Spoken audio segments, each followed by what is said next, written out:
మన తెలంగాణలో కాంగ్రెస్ పార్టీ అధికారం వచ్చిన సందర్భంగా మేనిఫెస్టోలో ఇట్లా మేము ఎక్కడ కూడా సన్న బియ్యం ఇస్తామని చెప్పలేదు.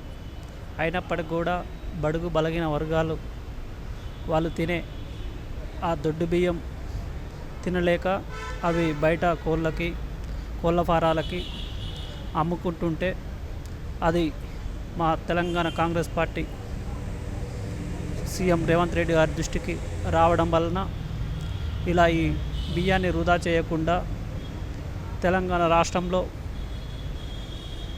ఎవరైతే పైసలున్నలో మాత్రమే వాళ్ళు సన్న బియ్యం తింటూ ఉన్నారు.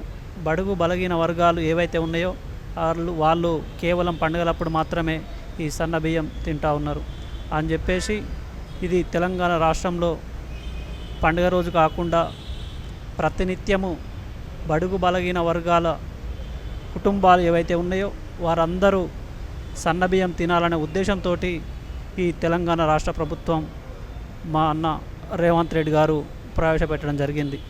ఇవాళ తెలంగాణ రాష్ట్రంలో ప్రతి ఒక్కరూ సన్నబియ్యం తింటూ ఉన్నారు. ఇవాళ బీజేపీ ఏం చెప్తా ఉన్నదంటే సన్నబియ్యం మేమే ఇస్తూ ఉన్నాం అని చెప్పేసి అక్కడక్కడ ఆ బీజేపీ నాయకులు చెప్పుకుంటూ ఉన్నారు. ఈరోజు భారతదేశంలో అనేక రాష్ట్రాలలో బీజేపీ ప్రభుత్వం ఉన్నప్పుడు ఏ రాష్ట్రంలో మీరు సన్నబియ్యం ఇస్తూ ఉన్నారు ఒకసారి చెప్పవలసిన అవసరం మీకున్నది. కానీ మీరు ఏ రాష్ట్రంలో ఇవ్వకుండా ఈరోజు బడుగు బలగిన వర్గాల గురించి ఆలోచించి ఈరోజు తెలంగాణ రాష్ట్రం కాంగ్రెస్ పార్టీ మన తెలంగాణ ముఖ్యమంత్రి వర్యులు చేపడితే ఈరోజు మేము ఇస్తూ ఉన్నామని చెప్పేసి మీరు తప్పుడు ప్రచారాలు చేసుకుంటూ ఉన్నారు. మీరు ఎన్ని తప్పుడు ప్రచారాలు చేసినా తెలంగాణ రాష్ట్రంలో ఉన్నటువంటి ప్రజలు మిమ్మల్ని నమ్మే ప్రసక్తి లేదు.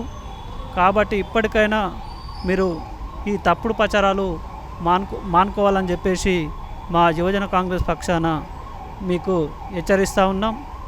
ఒకవేళ మీరు నిజంగా ఇచ్చేటట్లయితే ఏ రాష్ట్రంలో ఇస్తున్నారు, ఏ రాష్ట్రంలో మీ సన్నబియ్యం ఇస్తున్నారో కూడా నిరూపించాలని ఈ యూత్ కాంగ్రెస్ పక్షాన మేము కోరుతూ ఉన్నాం.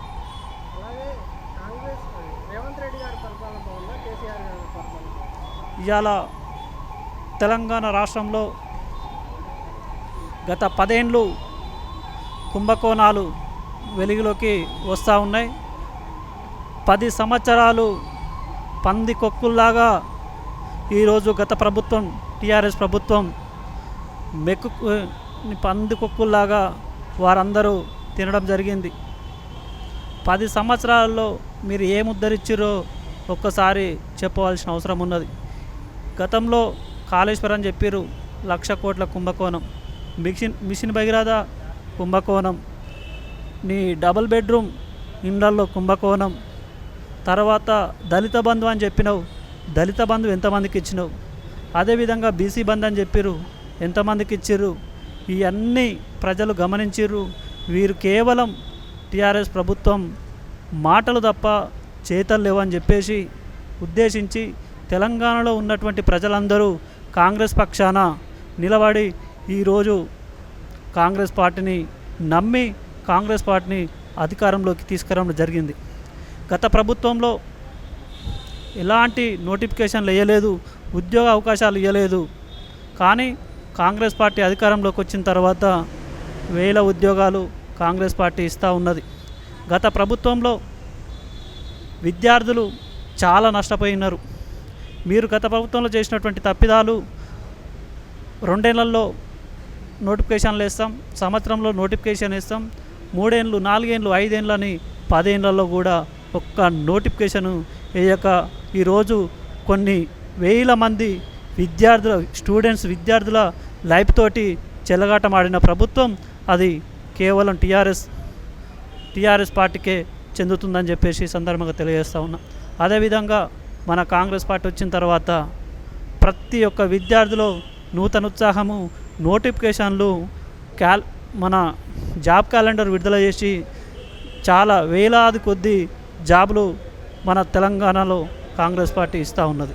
కాబట్టి తెలంగాణలో ఉన్నటువంటి ప్రజలు సన్నబియ్యం తింటూ ఉన్నారు. అట్లే నోటిఫికేషన్లు వస్తూ ఉన్నాయి. అనేక రకాలుగా ఇప్పుడు మన ఆడపిల్లలకి ఆడవారికి ఫ్రీ బస్సు, అదేవిధంగా గ్యాసు, అనేక రకాలుగా సంక్షేమ పథకాలు ఒక్కొక్కటిగా కాంగ్రెస్ పార్టీ నెరవేర్చుకుంటూ వస్తున్నది. అది చూసి ప్రజల్లో అనేకమైన ఈ ప్రజల ఆదరణ కాంగ్రెస్ పార్టీకి వస్తుంటే అది చూసి ఓర్వలేక మన కేటీఆర్, హరీష్ రావులు వాళ్ళ మైండ్ ఏమైందో నాకైతే అర్థమవుతలేదు. అన్నీ పిచ్చి పిచ్చిగా మాట్లాడడం జరుగుతూ ఉంది. ఖబర్దార్ కేసీఆర్, కేటీఆర్, మీకు ఇంకా తెలంగాణ రాష్ట్రంలో పుట్టగతులు ఉండవుగాక ఉండవని చెప్పేసి సందర్భంగా తెలియజేస్తూ ఉన్నాం. ఈరోజు ప్రతిపక్ష నాయకుడిగా ఉన్నటువంటి కేసీఆర్ గారు ఎన్నిసార్లు అసెంబ్లీకి వచ్చి ప్రతిపక్షం హోదాని ఏ విధంగా వినియోగించుకుంటూ ప్రజల పక్షాన ఉండి ఏ విధంగా కొట్లాడుతూ ఉన్నాడు ఒక్కసారి తెలంగాణ రాష్ట్ర ప్రజలందరూ గమనిస్తూ ఉన్నారు. ఎందుకంటే ఇలా ప్రతిపక్షంలో ఉన్నటువంటి కేసీఆర్ గారు ప్రజల పక్షాన కొట్లాడాలి అంటే గతంలో ఉన్నటువంటి మన కేసీఆర్ ముఖ్యమంత్రి అయినప్పుడు ఏనాడు ఇట్లా సచివాలయానికి రాలేదు. ఇవాళ ప్రతిపక్షంలో ఉన్నటువంటి కేసీఆర్ ఏనాడు కూడా అసెంబ్లీలో వచ్చి ప్రజల కోసం కొట్లాడతలేడు. ఇంకా ఎందుకు ఆ ఫామ్ హౌజుల్నే నువ్వు పరిమితం అవుతావు, ఇక నీకు తెలంగాణ రాష్ట్రంలో పుట్టగతులు లేవు అని చెప్పేసి ఈ సందర్భంగా మీకు తెలియజేస్తూ ఉన్నాం.